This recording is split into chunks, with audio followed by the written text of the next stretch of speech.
Decriminalization isn't what moves these governors or governing bodies. They want to know what's in it for them. It had to be good for these states financially.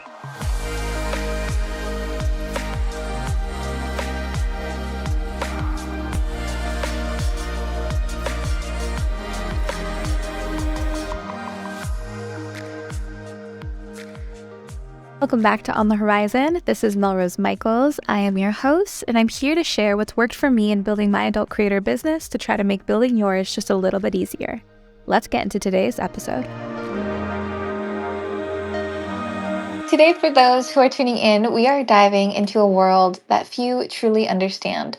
Guided by a pioneer who spent over 3 decades breaking barriers and challenging perceptions, Madam Bella Cummins, that longest-serving female legal brothel owner in America, is not just the force behind Bella's Hacienda Ranch, a premier adult entertainment destination in Nevada, but also a powerful advocate for the rights and the dignity of sex workers across the nation. From transforming the language used on sex worker licenses to founding the Honesta Foundation, Bella is redefining the landscape of legal brothel industry and fighting for change on a national scale. Today, we'll explore her journey and the unique challenges she's faced as a female leader in the male-dominated industry, and her unwavering mission to create a safer, more respectful environment for sex workers everywhere. Get ready for an eye-opening conversation that challenges the status quo and shines a light on an often misunderstood world. And with all of that said, let's introduce today's guest, Madam Bella Cummins. Madam Bella Cummins owns and operates Bella's Hacienda Ranch, a legal brothel located in Wells, Nevada. Founded in 1950, the premier adult entertainment destination in Northeast Nevada provides a safe and lawful option for sex workers to prosperously practice their trade. Serving customers from across the globe, Bella's offers a myriad of exclusive amenities, including VIP accommodations and a selection of exquisitely designed erotic specialty rooms. Additionally, Madam Bella founded and funds the Honesta Foundation and Action Group with a mission to support Nevada sex workers and advocate for prostitution legalization throughout the United States. Bella, thank you so much for joining us today. I'm so glad we got you on here. Oh, I'm happy to be here. And it's really exciting. Yeah, no, this is really exciting. And the live conversation is just very authentic. So I really love doing these. So, Bella, you're America's longest serving female legal brothel owner. Could you share a little bit about, I guess, how you got started in the industry and kind of what led you to take ownership of Bella's Hacienda Ranch? Well, when I was much younger, I married a gentleman that thought that owning a brothel as a silent partner would be a really good idea. And even though I had been in the restaurant business in an area of Nevada that had legal brothels, I really knew nothing. So after it cost us almost everything we had, he needed for me to step up and figure out the bookkeeping end of it. How did it work? What did it cost for it to work? What was really happening? And then, of course, times had changed a bit with Interstate 80 opening, and people didn't have to stop in the little rural town of Wells. And so it went from him deciding to purchase with, a great deal of debt to it was no one in the building. And so it had to be reinvented. And so I really started at another beginning in the I'm going to say the saga, if you will, of the legal licensed NRS Nevada legislature since about 1970, allowing rural areas to by vote determine if they wanted a brothel or brothels in their community, and if so, how many. That's really interesting. I didn't know that there was any kind of voting process in place for something like that. Well, in 1970, that was what the legislature did. It said that counties that had, I think it was at that time, it was like 400,000 people, less than they could vote. People could in each county, and it was for or against. Now, if you were Las Vegas or Reno, forget it. They made sure you couldn't have them. So it was actually very odd because back then it was more like the mob ran Las Vegas. Yeah. And it doesn't mean they did a great job of gambling and prostitution, but it wasn't out of control. It had some sort of, I'm going to call it, grace to it in its own way of being stated, where now it's just big corporations that run it, and it's really about power, money, control, sex trafficking, everything that we're all against. Yeah. So, I mean, a lot I'm sure has changed over like 30 years of ownership. What are some of the most significant changes you've seen in the legal brothel industry, both in Nevada, but also, globally? There's a lot because, and this may be shocking to your listeners, but when I first came on in 87, it was legal to have sex without a condom. And the young ladies that work with me now go, no way, impossible. And so, you had the bidets, women got pregnant, their time off was usually because of D&Cs, or they kept the baby, and then from there, we had payphones. Well, now the internet came along, and we have cell phones. Uh, we had a CB radio. We still use that, which used to be in a lot of vehicles. It's making a comeback. But that was how we advertised. And now we have websites.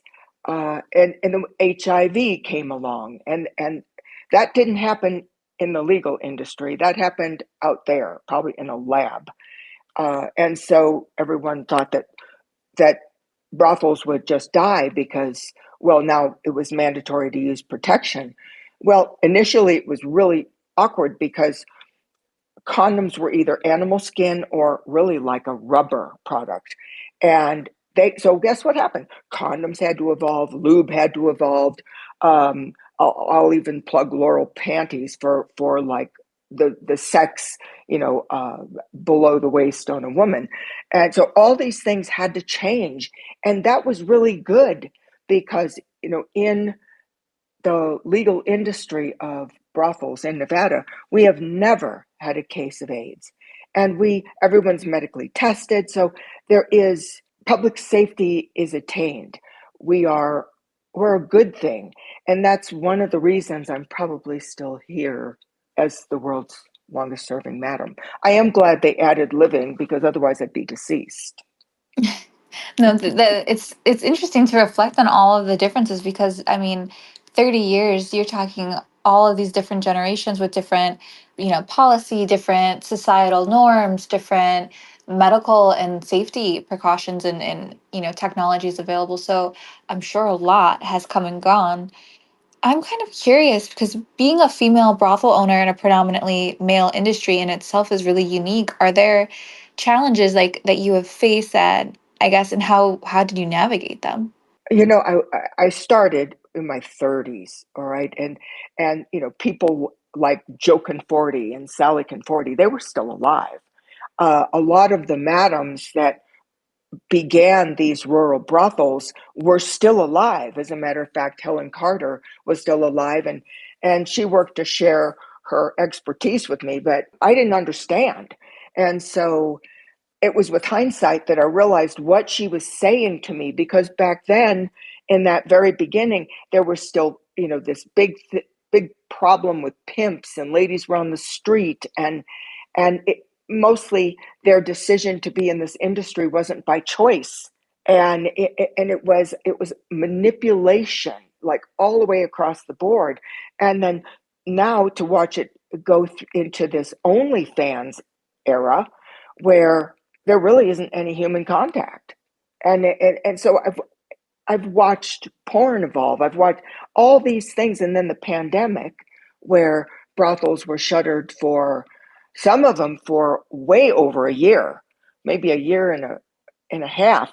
I petitioned the city of Wells for an escort license, which meant people could come through the door, and they were so ready to at least be able to have a drink or visit or talk or have somebody that would listen. They didn't care if they watched movies and ate popcorn.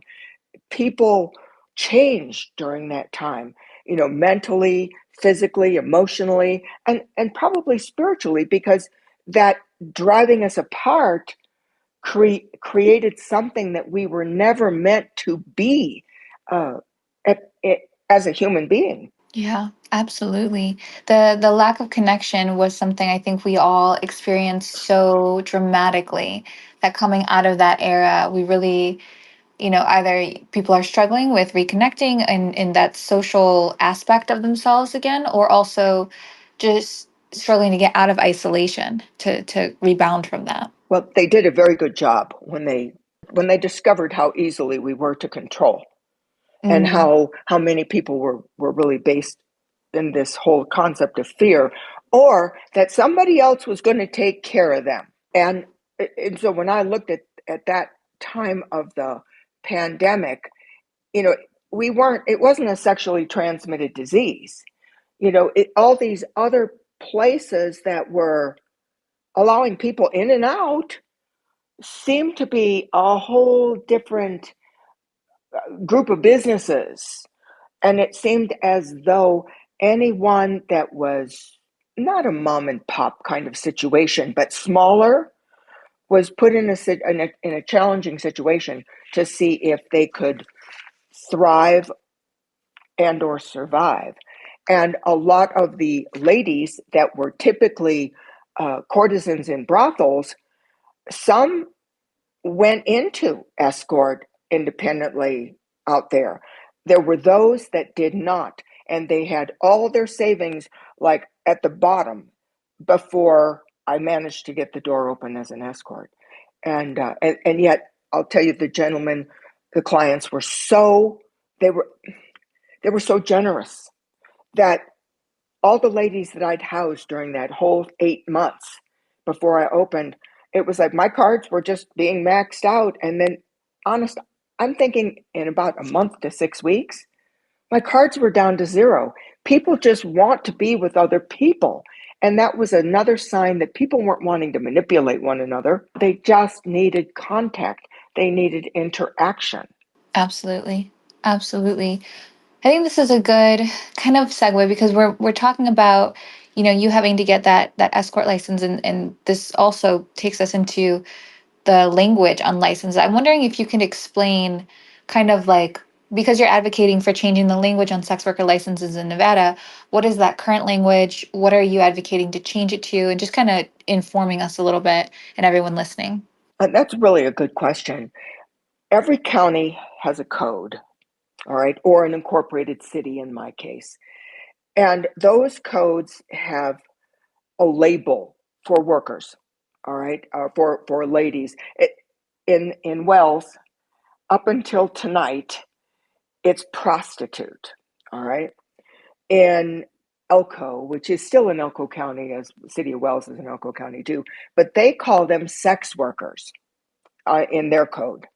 And I said, my reason for wanting courtesan instead of sex worker is there is an assumption that sex is happening, that penetration is happening. And we all know better than that. There may or may not be penetration. And the type of experiences that clients are looking for now have more to do with compassion and in some cases a therapy, if you will. And yes, there's some sex, but in some cases there's none. And I want to use a term that also differentiates between workers that go through the protocol of being a legal courtesan in a house or Bella's versus working independently or as an escort outside of a legal brothel. As long as a lady and a client is within a legal brothel, there is absolutely decriminalization because there's regulation and there's legalization. And so everyone is safe. If you're enjoying this podcast episode so far, please take one moment to share it with another one of your adult content creator friends, because you know what the rule is here. We do not gatekeep, and we want to make as many adult creators' businesses as easy as possible. And you sharing this episode with them might do exactly that. Thanks so much in advance. And I'm curious, have you gotten feedback, or what was the feedback or the, I guess, perception from the broader community regarding these efforts to change the language on licenses? Some of the county commissioner, well, the ones I contacted, of the county commissioners of Elko. They had no problem. They looked up the word and they said, well, it does mean prostitute in the dictionary. But if an individual understood where courtesan comes from, it comes from the 1500s in Venice, when courtesans on the upper levels that were the ones entertaining the nobility, the aristocrats, the clergy, they had access to literacy, being able to read and write, and to be in positions of power, if you will, as that courtesan. And in the 1500s, it gave ladies this elevated identity for something that the aristocratic ladies, they were doing the needlepoint, they couldn't read, they couldn't write, having children, whatever it was. And I felt that when ladies make all those extra steps to want to work as a legal courtesan, that they need to have the respect associated with their accomplishment and their choice for what they're doing. Okay, so it's about the elevation of that identity in a sense. Yes, that's Absolutely. really well said. A shorter version. Now, I would like to pivot, and because I really want to make sure we go over the Anesta Foundation. You founded Anesta to support Nevada sex workers and advocate for prostitution legalization. So, what inspired you to start this foundation? It's gone through a few changes, but initially there was a group of religious fanatics that filed a very large lawsuit against, like, the governor of the state, um, uh, brothels in Nye County and Lyon County. And their whole idea, and we'll say pick Lyon County, was to close them. In Lyon County, it went so far as a vote, and the people said no. We want them there. We want them open. In Nye County, it didn't go that far where it had to go to a vote before the lawsuit was just squashed.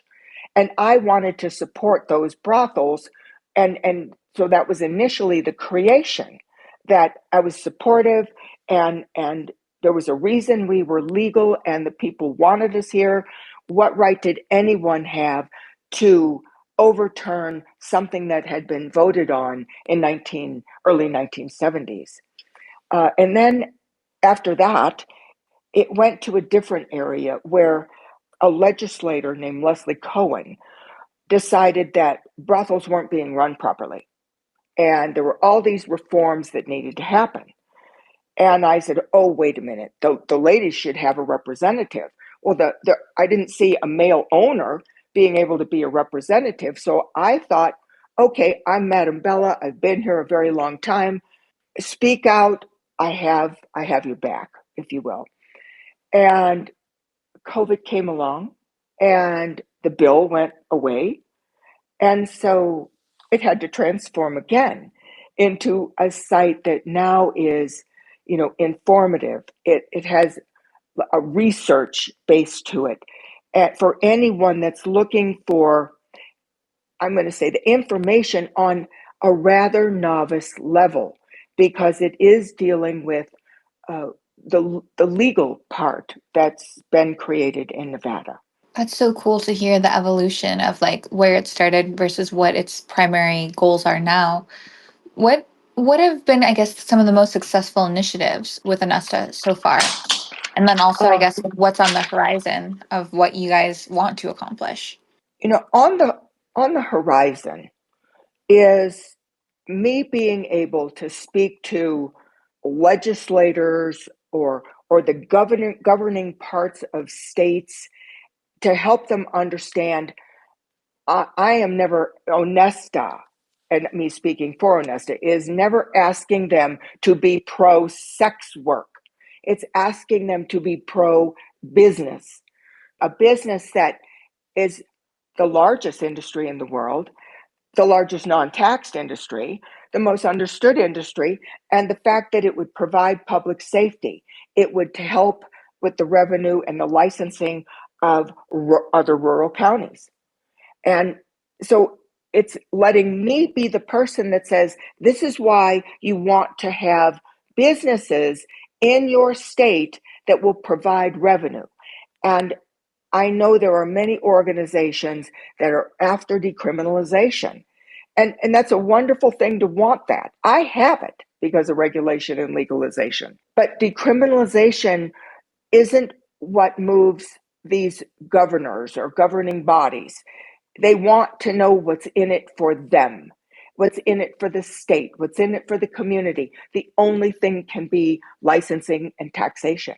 That's it. That's the only thing that ever allows even cannabis to rise to the top. It had to be good for these states financially. And so we have to look at the idea that this is really the only reason to be in these bodies, and people do make a choice to be in sex work or sensual sexual services, and they should be allowed to do it with some criteria that makes it legal for them. Yeah, I mean that makes perfect sense. It's hard to convince legislative bodies to do anything without there being something in it for them. I do think that's a very factual statement. You were recently featured in the Guardian, and you were discussing a topic. I believe it was adult virginity and like the consequences of our app dominated culture. And I was wondering if you could share your thoughts kind of on that in modern society and how it affects relationships and your role at the ranch, and maybe what role your ranch plays in this modern day context. That's really another great question. So the demographics for Bella's Hacienda Ranch, because we're in the northeast corner of Nevada, is Utah and Idaho. Utah and Idaho is fast becoming the most sexually repressed state in the union. Now they've outlawed porn, and you have a very big religious thing in that state. And so when you add the lockdown, are creating this great addiction to cell phones and apps and AI, what happened is people never developed the social skills to be able to open a normal conversation at a young age, to be able to talk, flirt, as the hormones are beginning to come to an out of control level in the body, for them to be working on their sensual sexual abilities to attract someone. And so everything went to texting. And what I found in my research was that between 70 and 24, 50% of the male population are still virgins. And when you get to 25 to 30, it's 17%. And in my response to emails from the website, I really began to notice that these young men were speaking up. I'm such and such an age, whether it was 24 or 21, and I can't tell my friends that I can't get a gal, and I don't know what to do. And sometimes they want to know, is it confidential? Will their identity be, well, in the confidentiality? They'll spell it out, but nobody will know. And they really like this particular gal, and I'm able to tell the courtesan that this gentleman's going to come and see him. He's a virgin. He wants to learn. And so this is a party that you get to take your time. You get to make sure he leaves with some information that's going to help his self-esteem and help him at least feel more comfortable in his body.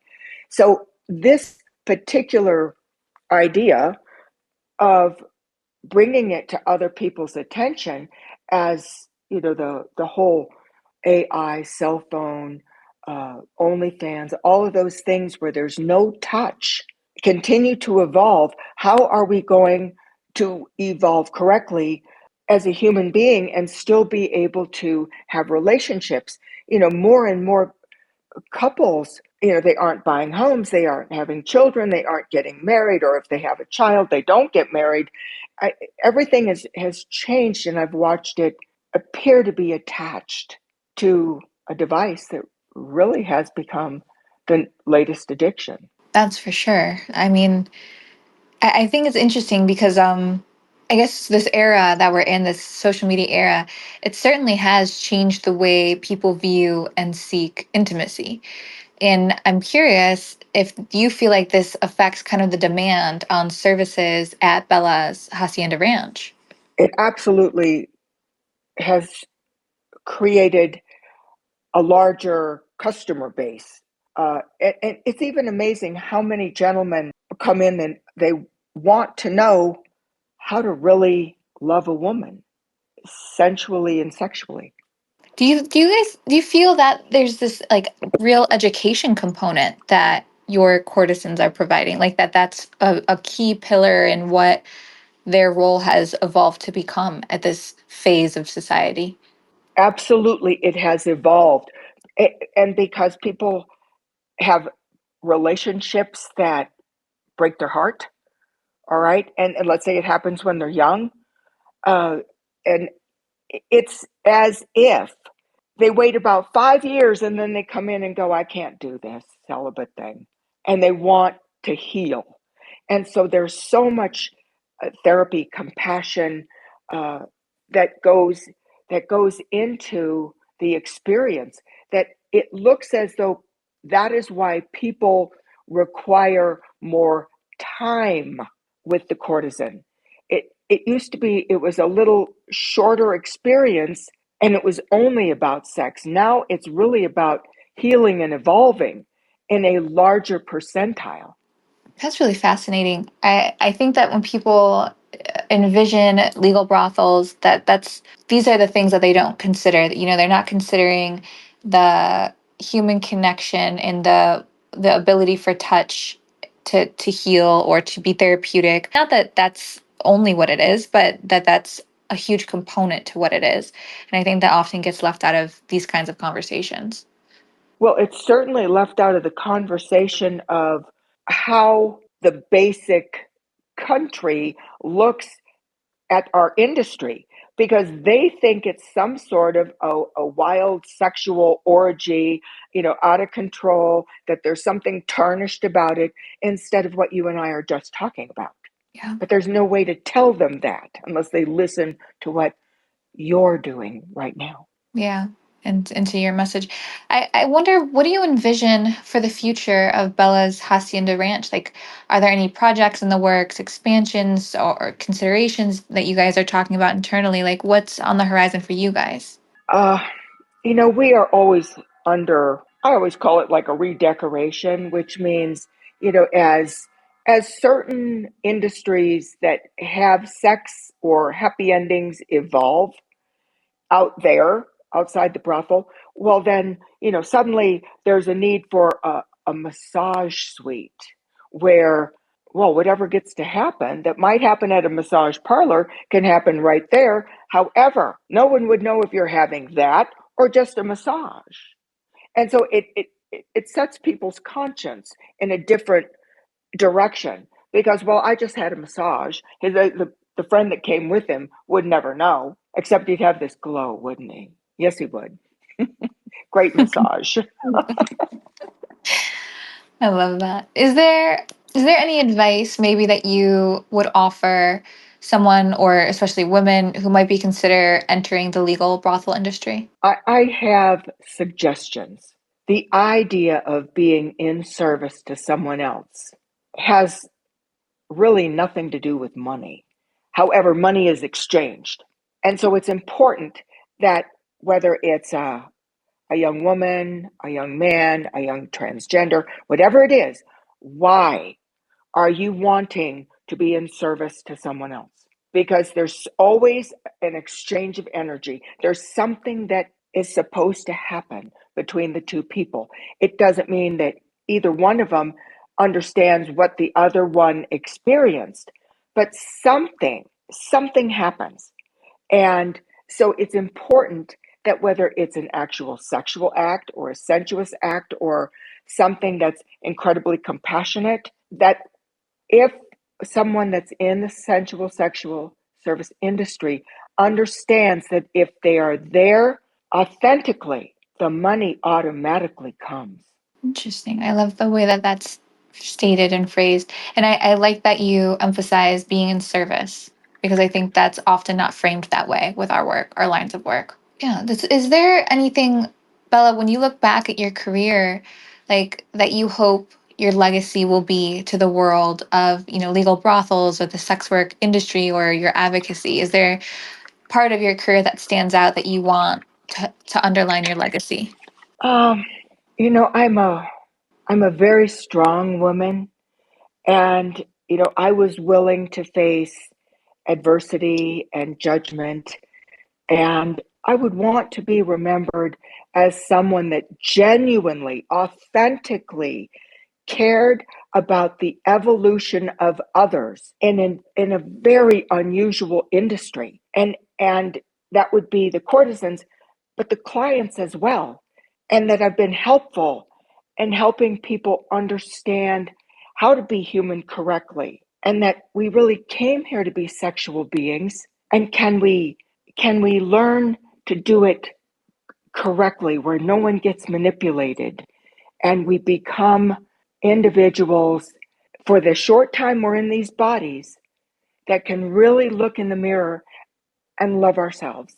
I think that's so beautiful. And this is just a perfect place to wrap. I think I want to thank you, Bella, for just taking the time and the patience in getting on here to speak with us. I know that all the creators and sex workers and just everyone that tunes into this episode is going to get tremendous value from it. So thank you so much for being with us. And also, can you plug your social media for Bella's Hacienda and your personal socials as well? Well, social media and the lack of freedom of speech, we have basically our X account, which is Bella's Hacienda. And I'm sure you're going to attach it there. The website is bellas.us. Really easy. If anyone chooses to email, I always answer. If anyone chooses to Cash App the Onesta for donations to help with the education of ladies that would like to become courtesans, it's Bella's Hacienda. I think it's a dollar sign, right? But it's wonderful to be here. It's wonderful to be able to talk authentically and help your audience understand that even if they're choosing to work outside of a brothel, and I understand that many, that's the way they would do best, to find a way to have some sort of documentation, whether it's a state business license, a local business license, medical clearance. And that way it would help them be protected by law enforcement and the judicial system, because they could then be a legal, sole proprietor, entrepreneurial woman in service, or whatever gender they happen to be. I love that. That's a perfect final piece of advice. Thank you so much, Bella, for being with us today. I appreciate you more than you know. Thank you so much. I really had a good time. I'm Thanks for so letting me glad. share. Absolutely. So I'm going to start to wrap up the space. For those of you still with us, as many of you have seen, we have begun putting out new content over on our YouTube channel. So if you're not subscribed to YouTube, please do so at youtube.com/SWCEO and make sure your notifications are turned down so you never miss a new course. In our latest vlog, I'm unpacking my Europe trip and sharing packing tips tailored for adult creators, from must have gear to how to stay organized and so much more. The vlog and other courses are all live, so if you want to take a look at those, just head on over to our YouTube channel. We've also been putting out weekly GPTs tutorials over on our GPTs YouTube channel. In my most recent one, I craft video descriptions for my adult content, and make sure that you subscribe to the GPTs YouTube channel so that you never miss out on a new course there or tutorial over there. And in case you've somehow been living under a rock and have no idea what I'm talking about, we launched GPTs, our uncensored NSFW AI chat tool tailored for adult creators. So whether you need, solo content ideas for OnlyFans, or help captioning a PPV for a fetish clip, or crafting a viral tweet, replying to a fan, or writing a video script, even, the possibilities are, they're endless. But You can personalize GPTs to your style, your content, your niche, using your favorite emojis and everything in between to make it truly yours and have it be an extension of you as a creator to help you with your adult creator business. So you can try GPTs just today, right now, by visiting gpts.ai. That's GPTEASE.ai, and follow us, of course, on socials at GPT's AI with any feedback. But give it a try, use it to streamline any single part of your adult creator business and see if it helps you save time, because we know that it will. If you're already using GPTs and you want more tips, advice, updates, and everything in between, make sure you're part of our creator community, CEO Society. It's a drama-free space where creators share their success stories, prompts, things they're testing, and just support each other. Join us at ceosociety.app and we will see you over there. Now, if you're not a GPT's user, you can always get pre-made scripts and content calendars over in our shop at sexworkceo.com/shop.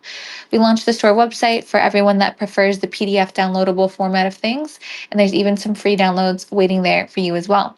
I want to take this opportunity to remind you all listening about SWR Data, my other company, in case you're not yet familiar. SWR Data is on a mission to survey adult creators like you, and we want to hear your feedback about the challenges you face and how the adult industry can better serve your needs. Our goal is to collect your experiences, your opinions, and your observations about the current state of the adult industry. We then use that data to advocate for necessary changes to make it a better place for us, the creators. The reality is, a lot of the people in power just have never been creators and simply don't have the lens to know what our needs are. So SWR Data is that lens. However, we can't do it alone. For that reason, we need your help. So we're inviting you and any creators listening that are willing to participate in our qualifying survey, which helps us understand your expertise as an adult creator. And then by taking that survey, you can then start participating in future paid surveys, with our ultimate aim being that the CEO Squad has an additional income stream through SWR Data's surveys alone. Your experience as a creator is super valuable, and we think it is time that you got paid for it. It's a collective effort, so if you are interested in participating and getting paid on future surveys, let us know you're interested, and we will DM you the qualifying survey link so that you can join us in this mission. Lastly, but most importantly, I want to emphasize all of the info we put out here is free, because we believe in this idea that the more financially successful creators are, the more resources we'll have as a community to do things like lobby Congress, impact policy, organize, and more. So if you found value in the content you heard here today or the tweets you've engaged with, please consider sharing it to make the journey easier for one of your own adult creator friends. Our only ask is that you retweet and share our stuff so that we can help as many people as humanly possible. Remember, we do turn these into blog posts over on our website, sexworkceo.com, so head over there to revisit any of these ideas that we talked about in today's episode. We will have a Twitter space the following Tuesday, September 10th, and that will be with Corey Silverstein. And we will be discussing Project 2025. So this is going to be one everyone should tune into, turn on notifications for, make sure you mark your calendars so that you can stay informed on legislation coming down the pipeline during an election season and how it's going to impact you personally. So thank you again for joining me today, CEO Squad, and I will see you all on the next one. It would be absolutely incredible if you rated this podcast 5 stars and left a little review. We want to get this podcast to as many adult creators as possible, and you taking a second to leave a couple stars and a review really helps us do that. Thanks so much.